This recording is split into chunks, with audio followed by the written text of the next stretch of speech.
Good morning, everyone, and welcome back to this week's Pilot Group podcast session. My name is Charlotte, and I will be your host for today. And joining me today is Phill from musicMagpie. Welcome, Phill. Hello. And Josh from Pilot Group. Welcome back. We've done a few of these now. So why don't you both introduce yourself? Phill, would you like to go first? Yeah, my name's Phill Marples, Head of Sustainability at musicMagpie. Been with the business since 2008 and had various roles within that time. Started off within the warehouse as a picker, then headed up our media wholesale division on the shop floor, then moved on to looking after the media wholesale accounts, so people like Poundland, Asda and our online sellers throughout the world, and then kind of sidelined across into sustainability, which we can cover again in a bit. Excellent. So it must give you lots of different viewpoints on the sustainability challenge, I would imagine. Definitely, I've got kind of a good kind of insight from the shop floor side of things, which is great, and from the office side. So I've covered a lot of bases in my time at musicMagpie. Been lucky to be able to do quite a few different roles. Definitely. Give you that holistic view, which is always helpful, isn't it? Yeah, definitely. Definitely. Thanks. And Josh, quick intro from you. Sure. You've probably heard too much from me before already, but I'm Josh. I'm Head of Marketing here at Pilot Group, and I usually get the fun of telling the stories of everything great that we do, but I usually try to stay behind the camera, but this is becoming a bit too much of a habit, I think, to be in front. You're becoming a superstar. So Phill, thanks for joining us today. And obviously we met just before we started recording, and you know, we can see sustainability is a big passion of yours, and obviously very important to musicMagpie as one of the really early adopters of that circular economy approach. So could you give us a little bit of background as to sort of what started that interest in sustainability, both for you and for the business? Yeah, no problem at all. I mean, for the business, it's pretty much, as you mentioned, we're one of the early adopters, one of the first, I think, of the kind of that e-commerce, re-commerce sort of model that we pushed. And from day one, we've had a set of core values as a business that come from Steve, our CEO, and were kind of put together by the business as well. We asked people to kind of describe Magpie and what it means, and we took 5 core values from that. And those 5 values can definitely apply to every aspect of sustainability. They are, I'm going to forget one, I know I will, they are better together, thrive, innovate, make a difference, and care. And they're 5 things you need in sustainability. So the kind of core values of the business and how the business works. And they're also core tenets of sustainability, I think, as well. Yeah. So from day one, we've had this kind of embedded sustainability model. We didn't talk about it, and it wasn't until a few years ago when we saw other businesses talking about sustainability and what great work they were doing. We kind of went, hang on, this is kind of what we do, and we don't ever talk about it. So that's when we decided to sort of like really kind of put the impetus behind sustainability and start talking about what we do, because rightly so, we're proud of what we do. We're proud of the business model we have. We're kind of, as we say in our latest kind of marketing, we're here to help to make things easy for people to buy, sell and rent consumer technology, and to get things at a great price, faster payments for people selling to us. So yeah, just making it simple and sustainable and a smart and easy way to trade. Yeah, so it was sort of very inherently core to what you did anyway. And sometimes you don't always see other values in that, do you? As in value to other people, or as you say, to the planet even. Yeah. Nice. So obviously for anyone deciding to transform their business to net zero is a huge commitment, and sometimes can feel like quite a big mountain to climb. We were talking about just before we started recording, weren't we, about how as human beings we're not very good at looking ultra long term. No. So where did musicMagpie start? And because I think for people it's always useful to be able to understand practically how they can make a start on that journey. Yeah, it is a difficult one. We started as enthusiastic amateurs. My predecessor, a lady called Sam Veazey, who's actually gone on now she's kind of quit full-time paid work and gone on to do full-time voluntary work, so really put her money where her mouth is when it comes to climate change and sustainability. Mm-hmm. So she started off looking at it, and it started off with packaging, of all things. We decided to start looking at the packaging we were using. Could we improve the packaging? Could we make it friendlier? Could we make it better? So it started from there and then snowballed into kind of looking at the Scope 1 and 2 emissions. We didn't know what we were doing. We had no clue. So we basically knew, right, we use electricity, we use gas. How do you measure it? Which is one of those really kind of old man adages of you can only manage what you can measure, but it's true. It's the only thing you can do. So we got people from the Manchester Business Growth Hub, who were fantastic, bit of a name drop there for them, to get involved and help us. And I believe we were the first company to ever do kind of analysis of scope 1 and 2 in COVID. So it was done by kind of phone. So it was mainly the guys in the warehouse and me saying, no, put the phone up, because we're just pointing at the own thing. So the lovely lady called Claire, who worked with us, kind of trying to see what we were using, how we were using it. So we did a kind of scope 1 and 2 analysis based on that. We used that as a starting block to look at, right, what are our emissions, how do we bring them down? So we installed things like an electrical sub-monitoring equipment just to see where we were using electricity. We knew we used a lot, just no idea what we were using it on. Turns out mainly lighting is where we're using most of your lighting. So interesting. Within the first few months, we managed to knock a fair chunk off our lighting usage, and we then got in touch with a bigger sustainability consultancy called Advantage Services. We floated on the London Stock Exchange, became a PLC. So obviously, when you float, you have a lot more that you have to declare. So we got some grown-ups involved, got some consultants involved who worked with us, and we kind of got a handle on scope 1 and 2. Feel I've got quite a good hand on it. It's quite touchwood. Once you know what you're doing, it's quite straightforward. It's, you look at what you're using, you find ways to mitigate, reduce, best practice to bring that usage down. And then we looked at scope 3. So for 2 years, I was kind of really proud of the work we were doing to reduce scope 1 and 2. And then we did a scope 3 analysis, and it turns out that scope 1 and 2 was 0.4% of our emissions. It was like, wow. Right. So 99.6% scope 3. And a lot of that to do with the fact we've got quite a unique business model. So 60% of our overall emissions factor is from the goods we buy and sell, so that we buy in. And obviously, normally when you're looking at suppliers of scope 3, you get in touch with the supplier and you have a conversation, a two-way street about, right, what you're doing about your emissions. Obviously, our suppliers, it's Joe Smith at number 17, it's anyone. So you can't do that. So you have to quantify it, looking at the product you're buying. Good thing is with tech this year, as part of our kind of TCFD and SCCI reporting, we've started kind of drilling down into the data we have. We know that each device has got a unique identifier. We know that we can track that device, how many times we've seen it. So working on a principle with the guys at Advantage, who are a great consultancy, of, right, Apple says something's got a 4-year life. Therefore, if we buy it in year 2, we'll shoulder 2 years worth of embedded emissions and mitigate the first 2. So it's working on that sort of principle of kind of being transparent and honest about the emissions profiles for these devices that make up 30% of our overall footprint, with the other 30% being our media and books. Media and books is more difficult. I think we can safely say we've probably handled more copies of Dido's No Angel than we're ever actually made, but we can't ever prove it. Because it's just one barcode. So the tech, the newer things that we deal with are actually the easier things to try and start kind of drilling down into that scope 3 data and making sure that we shoulder a fair percentage of the emissions associated with these while being transparent and honest about it. You never sort of thought about it when we look at businesses ourselves. Even scope 3 is a challenge as it is anyway. But never thinking about it from a business model like yours, where you would have thought you're already trying to do the right thing, but actually to even track it is even harder for almost probably your model than it is for... I'd say so, yeah. It's proved some great challenges for the guys at Advantage and for myself to get that data together and look at ways and means of...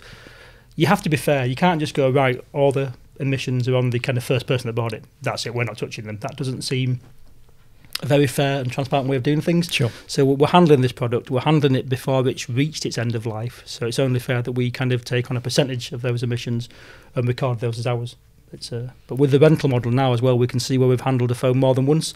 So we can see where we've already counted emissions for a device, and we can take those off our inventory. But it is definitely, scope 3 is a challenge. Scope 1 and 2, looking back now, at the time seemed challenging. Now it's easy compared to scope 3. It really is. I regret saying that, but it pretty much is a much simpler proposition to deal with scope 1 and 2 emissions. You can measure it, you can manage it. Scope 3, it's not things you can actively manage. A lot of the time it's up to other people and other companies. Or even influence, because it's a good point that I'd never even thought of, because I think probably like most people, I'd always assumed, okay, if it's an iPhone, Apple made the phone, they're responsible for the emissions during the manufacturing process, and then whoever takes it for disposability is responsible for that bit. But that, I guess that's not how it works from what you were saying. No, I mean, some companies have chosen to do that, but it opens you up to a lot of kind of I suppose, claims of greenwash and nitpicking. We don't want to do that. We want to make sure we're being honest and transparent. I actually spoke to Mike Berners-Lee's consultancy about what they did with the company, and I explained what our consultants were looking at doing, and one of his guys said, that's a good way to do it, to take on kind of partial depending on that life cycle of the phone. And how do you, I realise we're digressing a bit from some of the things we were going to talk about, but I'm just curious as to how do you offset against those emissions that you had nothing to do with in the first place? We've not looked at offsetting yet. Offsetting's, it's, I think... It's a can of worms to open. Yeah, it is. It's, worms everywhere. Yeah. But it's, or what can you do about it, even if it's not offsetting? I think my boss, I won't speak for him, but our COO, he's with me, we're offsetting something we want to really avoid until we have no other option but to look at it. Yeah. I agree with, I went to... a couple of years ago, One and All, great company based out of Levenshulme. I think Levenshulme. That's probably wrong. That'll need editing. They disclaimer at the bottom. They hosted an event at the Light Cinema by Planet Mark, and the guy that runs Planet Mark, I can't remember his name, he said that too often offsetting, people do it here. And you should be doing everything you can within your power to reduce your emissions, and whatever's left at the end that you literally can do nothing about, that's where that's the last resort. Should come in. So it's something we've not really looked at yet. It's something we'd look at further down the line when we've done everything we possibly can to reduce and mitigate where we can. I think you mentioned earlier, like you said that the scope 1 and 2, which now in reflection seems easy. I imagine there's still a lot of businesses that haven't even taken those steps or in the early journeys of it. Is there anything that you found that was a challenge that you weren't expecting in that kind of phase? Or is there anything you just found actually was a really good, productive way to go about starting that journey? Yeah, that's a good question, actually. I think, first of all, is getting some sort of base knowledge of mainly electric and gas, which is what we use. I mean, to me, electricity was basically magic lightning that lives inside your walls until I kind of started looking at scope 2 emissions and what they are.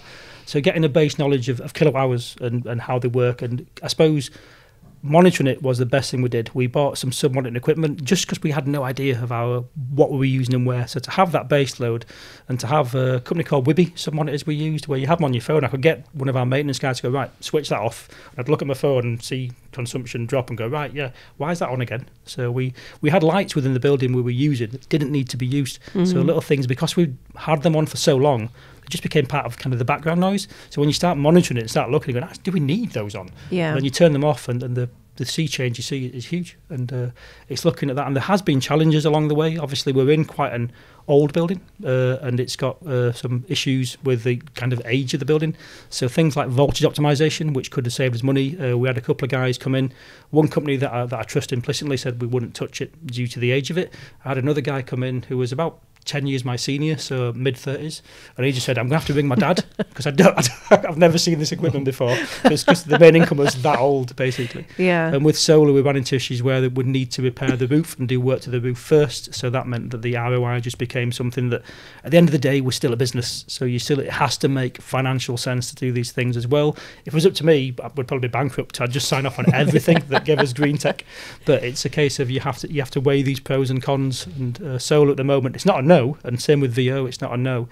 It's something that has been tabled for the time being that we'll come back to when time and resources allow. So there has been setbacks, and I think it's important that you talk about these things. I think especially in Manchester, a lot of businesses that lease their properties are going to be in older industrial units, and to make those efficient, it's not an easy task. It really isn't. It's a real key point when you said that you're still a business, and we appreciate that with everyone. And actually proving that some of this technology can have a return on investment that is positive for the business. It's not just the cost to it, but then there are some when you have to make opportunity cost decisions where what can you do now, what's a short-term goal and what's a long-term goal for the business. Yeah, so with solar, it did have a payback. It was just quite a long payback. So it was, and then obviously with the roof on top of that, it just made it extended more. And because of where we are, it'd cover about 25% of our needs. I'm hoping that with the work I'm doing with our lighting and other things, that we will see our kind of base load of kilowatt hours drop, so then solar becomes a larger percentage of what we'd have, so it starts to make more sense. Yeah, and I guess as well the savings you make elsewhere. So for example, with the gas savings from having the energy management system in place, that can then, I hate to use the word offset because I don't mean it in that sense, but it offsets maybe some of those additional costs that you've had to put elsewhere. Precisely. I mean, I think some of the good things about Scope 1 and 2 reduction is as well that it's reduction for good. That's money off the bottom line the company's been paying out that they no longer have to pay out. Once that lighting's paid for its initial install, like at our Macclesfield site, we used Hillclare to do all of our lighting at Macclesfield. Literally, I went to town, every single light's got a sensor on it. It's basically a giant warehouse, so every light's got a sensor on for a minute, so you can see people walking around the warehouse by the lights. it knocked 45,000 kilowatt hours off our bill between April and December compared to last April and December. So April 23 to December 23 compared to 22, 45,000 kilowatt hour reduction by just retrofitting sensors to existing lights and putting new, more modern LED fixtures in. So, I mean, that's almost paid for itself already, and that's money saved for good. So regardless of what happens to the energy market, we know that we're going to see somewhere around that sort of 45,000 kilowatt reduction. Similar to the EMS, I mean, to date, it was installed in January of 2023, the EMS. I've given you guys a month off because I was messing with the controls for a month, all sorts. So between February and this month, we've seen 29.8% reduction in fuel oil consumption, which is the most expensive one. Yeah. Which at today's fuel oil prices is about 11.6k saving on fuel oil that we've had so far. Hugely significant. Gas is much more difficult to work out because just prior to installing the EMS, we added an extra 90 kilowatts to an area of the building that we repurposed for a different purpose, basically. So we had our tech operation was kind of dotted around the building, and we decided to put it all in one place. Had a company do a BTU analysis and like that. You need an extra 90 kilowatts of heat here, which more than doubled what we had. We used to have two 40 kilowatt heaters. We've now got two 40s and a 90. Yeah. So we put that in place. We had an issue with changing gas supplier where they couldn't read the meter properly. So I thought we were using no gas, and like, this is fantastic. This pilot system's amazing. Turns out it's good, but it wasn't that good. It's a case of we ended up with a massive bill because we had a bit where it wasn't being paid. But even with that, we saw it's about a 50% increase in bill when it should be over 100% based off the kind of heating we've got in place. So the net increase was a lot lower than than it would have been without that system in place, definitely. Yeah, which is good timing, just as the prices were all increasing. So what would you say is the most surprising thing that you've seen on this journey, sort of either positive or negative? You know, what were you really not expecting? I wasn't expecting to be in this role at all, to be honest with you. I started off looking at packaging, so that's... I guess that's the story about this role entirely in business. Like we speak quite often about, it's often not someone's role in a business to look after it. You're now fortunate that probably it's developed to that way, but that you're heavily involved day to day.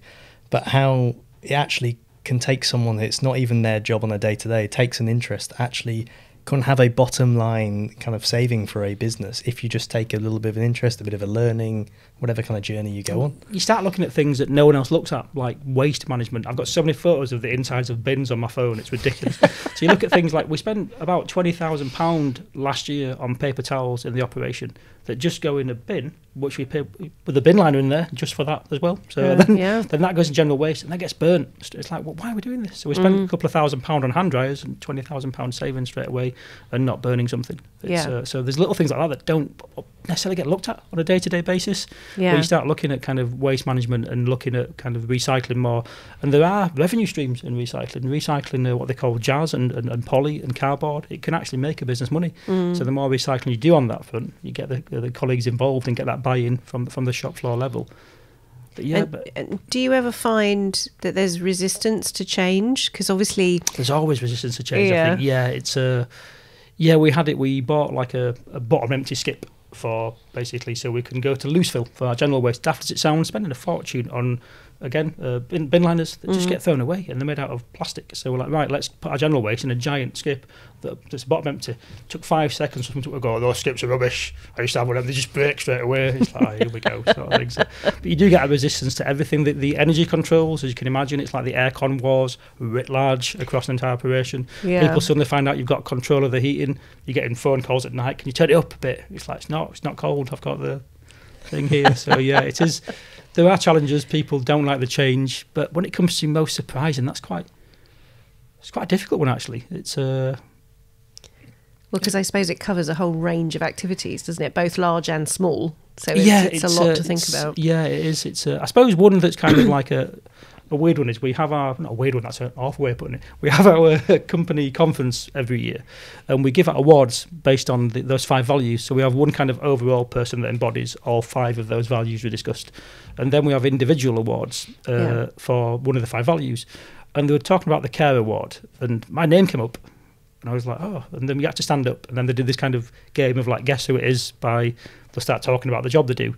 And the other 2 people were both ladies, so quite apparent straight away. I'm like, talking about me. It's just that, and I won this care award, which was, I was Wow. actually blown away because Yeah. I didn't even expect it to get kind of a name put down for it, never mind to get shortlisted and then to win it. And it's almost like, I suppose, a vote for sustainability within the business, which shows how kind of passionate people within the business are about it as well. That I won the award, but I saw it as a kind of a vote for what we're doing when it comes to sustainability, when it comes to GHG reductions and other work within the community, our ESG strategy. Yeah. Do you think it's a sign that more people are starting to care or take an interest? Because I even think on probably my journey of being part of Pilot Group and stuff, it's not an industry I ever thought I'd be involved in. But now, and even so, you might have some kind of pessimism to what can I do? What can I achieve in this? I'm a small cog. But actually, the more you spend time around people in this industry, talking to people that are passionate about it, I feel like it starts to rub off on you, and then you start to kind of, I find myself in the office at home turning the light off as we go out, or checking some other rooms, making sure the heating's off. And I never thought I'd probably become that person, and now I'm the advocate for it. And do you think that's probably part of it in the business? That Kind of, yeah. I mean, I was this person before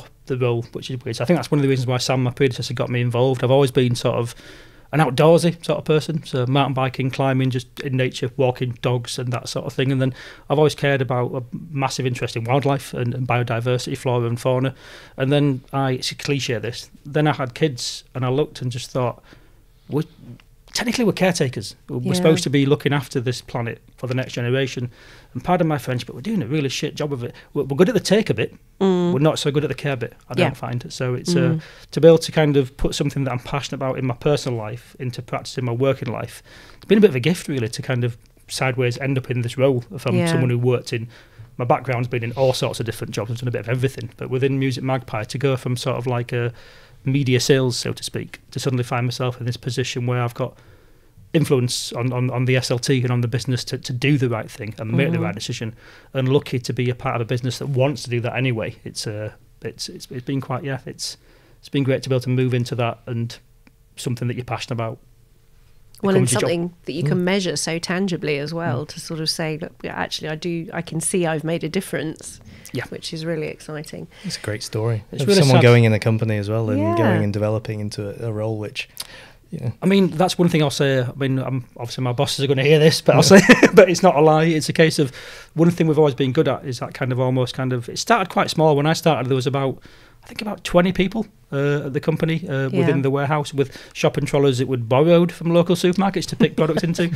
And it kind of had this kind of almost kind of close-knit family ethos. And even though now we've grown and grown and grown, and we've got over 500 employees now within the UK and the US with the Declutter brand in the US, it hasn't really lost that sort of ethos to some degree. So I can still just go and rock up and chat to the owner if I want to do when I'm in the office, and it's still got that kind of approachable family sort of vibe to it. That's nice. And it's been nice to be able to kind of grow and develop. I think Steve once said that he don't want anyone to kind of leave Magpie if they want to follow a different trajectory in their career. There's opportunity within the business to do that, and I'd say that's been very true in my time there. Nice. Definitely. So it means that those values are really authentic, which is there's a lot to be said for that, isn't there? They definitely are.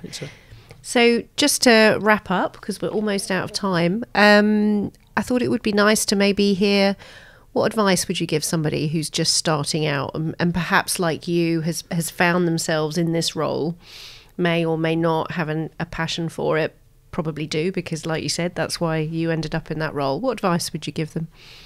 I give them that's a good one. Dastardly question to finish on. I'd say don't be put off by the fact that when you first step into this world, you will have some people, whether they mean to do or not, they will talk at you in acronyms and terms that you do not understand. And I think to not let that get to you and just ask what might seem like a stupid question. Ask the dumb questions, because they're not dumb. Questions only dumb if there's no such thing. If you don't know the answer, you don't know the answer. And I do think people such as myself who don't have a background in this, sometimes it can be better when we step into this role, because you can sit there. I had a conversation with someone a few weeks ago about Scope 3, and I can't remember what I said, but I said something really kind of just blunt. He's like, oh yeah, I never thought of it like that. It's like, yeah, because you've been entrenched in this sort of world so long that you've... So I just say, don't be afraid to ask questions.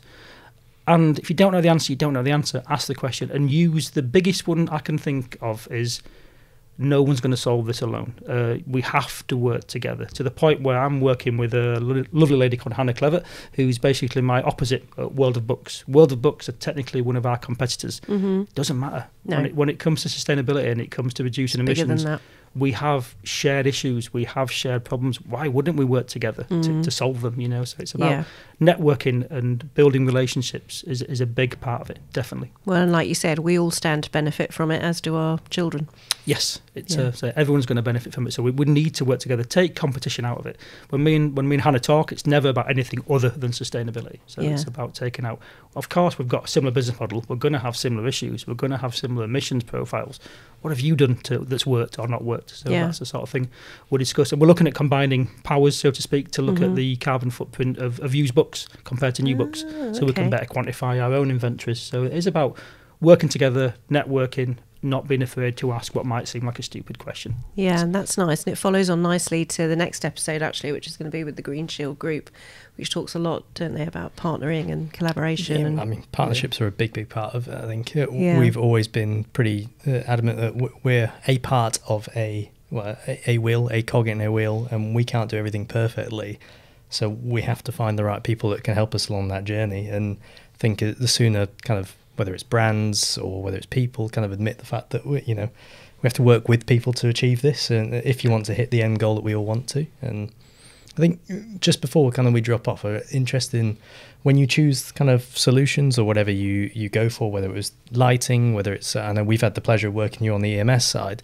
What chooses that goes through your mind to kind of make those decisions? Is it a balance of kind of emissions and cost saving? As you said, there's this thing about you're a business first, so that it can't be at a detriment to the company to do. So how do you kind of go along that journey in decision making? Precisely what you said. Basically, it's that balance of emission versus cost versus that return on investment that I think it's much easier for anyone in this world to get an idea or something across the table if you can show that it's doing the right thing, which is obviously key.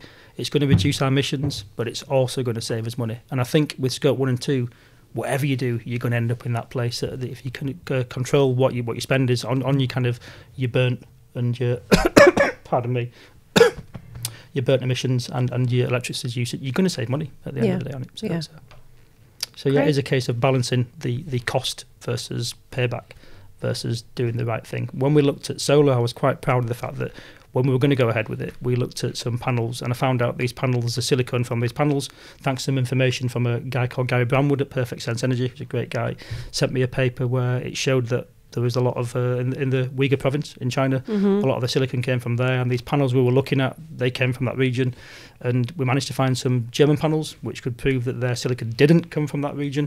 They weren't quite as good, and they cost a bit more, but I managed to convince my boss to if we did go for it, go with them, which felt like a great achievement to do not only do something that's good for the planet, but good for people as well. Yeah.